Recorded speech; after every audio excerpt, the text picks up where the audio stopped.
పూజించడం పూజారి వంతు వరమివ్వడం అన్నది దేవత ఇష్టం.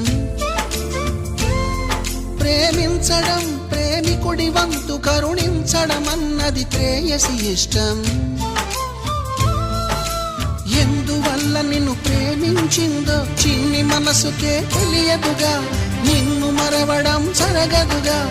ఎందువల్ల నువ్వు కాదన్నావో ఎదురు ప్రశ్నలే వేయనుగా, ఎదురు చూపులే ఆపనుగా. ఏనాటికో ఒకనాటికి నీ ప్రేమ సాధిస్తా. నిన్ను చూడాలని ఉన్నా, నిన్ను చూడాలని ఉన్నా,